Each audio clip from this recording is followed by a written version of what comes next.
I'm sharing everything I've learned shooting cars with Fujifilm and breaking down all the settings that give me clean, consistent, cinematic results. By the end of this video, you'll have a complete Fuji setup for any car shoot and any lighting situation. Let's get to it. There are 3 focus systems on your Fuji camera: manual, single, and continuous. Manual focus gives you the most control and the cleanest results.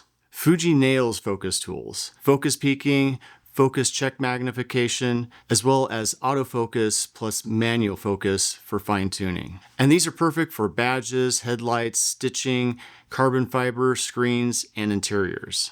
Next up is single point focus. Choose a small point for interiors, medium point for exteriors. Just make sure to avoid chrome or bright reflections, as this can throw it off. If reflections confuse focus, just move the points slightly. Instant fix. I mainly use manual focus for static shots, but occasionally I will use singular focus. And finally, we have continuous focus. Anytime movement is involved, rolling shots, drive-bys, even car shows, and especially motorsports, I switch to continuous focus. Pair it with zone autofocus using a medium or large zone. Fuji gives you 6 autofocus continuous profiles, but I usually use setting number 2 about 80% of the time. And what this does is that it will ignore obstacles and continue to track the subject, which is very helpful when you have a moving car. And this is perfect if you have people walking through your frame or just any busy backgrounds in general. It keeps the car locked in without any interruptions. To enable it, go to your menu, then go to AF+C custom setting and select number 2. You can also make your own continuous autofocus setting at the very bottom. And one of the things I want to note is the zone area switching, which is something I didn't really understand at first. Zone autofocus picks a block of points, but zone area switching tells the camera where inside the block to focus.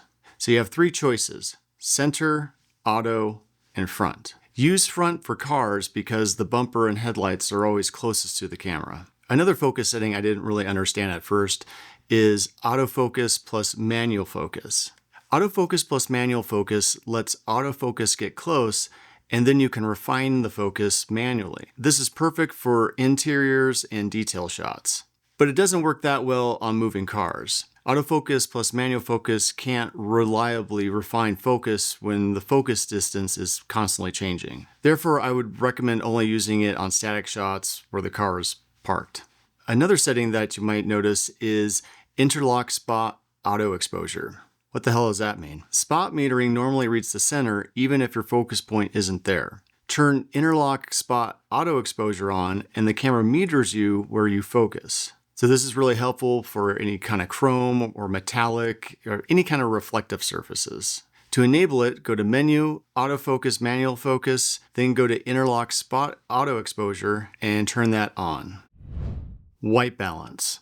Most of the time I use auto white balance. There are a few exceptions. If it's golden hour, then I'll manually set it to maybe daylight mode, or if I'm doing interiors, then I'll manually set the Kelvin setting to 4800 up to 5600. Another area of confusion on Fuji cameras is dynamic range. And this is one that kind of threw me in the beginning. It's not dynamic range in the sense that it's allowing you more dynamic range in the camera. Dynamic range is Fuji's way of protecting highlights in film simulations or JPEGs by underexposing the image internally and then lifting the shadows. It does not increase the sensor's dynamic range. It's just software that keeps the highlights from blowing out. Think of it like this. So if you have your dynamic range set to 100, you're at normal exposure. If it's at 200, it's secretly underexposing it by 1 stop. And at 400, the camera is reducing it by 2 stops. Then it brightens the shadows back up, so the midtones look normal, but the bright areas don't clip. Clever, Fuji. Very clever. Now let's talk about image quality settings, because this is one of the biggest areas where beginners get tripped up. These are the settings that affect how your colors roll off, how your highlights behave, and how clean or noisy your images are going to look. And for car photography, where you're shooting metal, paint, glass, chrome, and highly reflective surfaces, these settings matter a lot more than you might think. So let's go through each one and I'll explain what I use and why I use it. First up is aspect ratio, which I set to 3:2. 3:2 is the native shape of the Fujifilm sensor. When you use 3:2, you're getting the full resolution and the full image the camera can give you. If you switch to something like 16:9 or 1:1, you're actually cropping the sensor and throwing away pixels. Don't waste your pixels! For car photography, you want all the resolution you can get, and 3:2 gives you the most flexibility when you're cropping for Instagram, YouTube thumbnails, or print. Set grain effect to off. Grain is amazing for street photography, but terrible for car photography. You want that paint to look clean, you want the reflections to look sharp, and you want the metal to look smooth. Grain blurs all that out. It softens details, it hides the texture of metallic paint, and it makes chrome look dirty. So leave grain off and add it in later in post if you want to. Next up is color chrome effect. You can set that to weak or strong. Color chrome is one of those magical Fuji features that a lot of people overlook. What it does is deepen and enrich saturated colors, especially reds, oranges, and blues, which can easily lose detail in sunlight. Color chrome helps you keep the depth and the richness in those saturated areas. Weak is subtle, strong is more pronounced, but both look great. Set color chrome effects blue to weak or strong. This one specifically targets blue tones. Think of sky, reflections on the hood, blue highlights in the chrome, LED headlights, or even blue cars themselves. With color chrome effects blue turned on, your skies look richer, your reflections have more depth, and blue tones don't wash out. It's one of the easiest ways to make your images look more cinematic straight out of the camera. For tone curve, set highlights to -1 and shadows to -1. This softens contrast and gives you smoother roll-off in your highlights and shadows. Using -1 highlight and -1 shadow keeps you from crushing the blacks or clipping the whites. Again, everything looks more cinematic and you get more room to adjust in post. Set sharpness to 0. As Fuji lenses are already extremely sharp, you don't need extra edge enhancement. If you increase sharpness, you start to get halos around trim and edges of the car. Set high ISO noise reduction to 0 as well. It doesn't actually look that great, and I actually will just fix any noise reduction in post. Set clarity to 0, as again, this is something that is best done in post. Film simulations, or as the Fuji community calls them, recipes. So here are my favorites. First up is classic chrome. What I like about it is that it has a lot of soft contrast, natural color, and works in almost every lighting situation. Next is classic negative. This one's punchy, gritty, and perfect for details. If you're in the harsh sun, then you might consider Pro Negative High. For a more cinematic, soft, dreamy look, consider Eterna.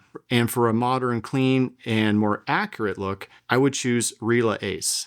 My Super Fuji recipe, classic chrome plus color chrome effects. What's your favorite Fuji recipe? Leave a comment below and tell me the ones that you prefer to use. Fuji's film simulations are incredible, but I still want raw flexibility. That's why I set my media settings so I can shoot fine, which gives me a JPEG, and raw every time. So here are the settings that I commonly use. If I'm doing static shots, I'll have my shutter speed set to 1/125th of a second. My aperture will be set anywhere from f4 all the way up to f7. ISO will be as low as possible, and I'll have it in manual focus. If I'm doing any rolling or tracking shots, I'll crank my shutter speed up to 1/300th of a second, even up to maybe 1/500th of a second, and even increase the aperture up to f9. ISO will be the same, low, or maybe sometimes auto if the lighting conditions keep changing. For any panning shots, I'll set the shutter to 1/125th of a second, and then I'll move it down to 1/60th, even 1/40th of a second. Aperture I'll leave pretty much the same, anywhere from f4 to f7, but my focus I will change to continuous autofocus and make sure it's set to zone. Fujifilm isn't the easiest system for car photography, but once you dial in these settings, it becomes one of the most rewarding. You don't just take images with Fuji, you feel them. Thank you so much for watching. I hope you enjoyed this video, and if you did, go ahead and smash that like button and hit subscribe so you can be the first to receive actionable tips on how to improve your car video and photography skills. My name is Andrew Cooper and AndrewCooperVideo.com. I'll see you in the next one. Take care.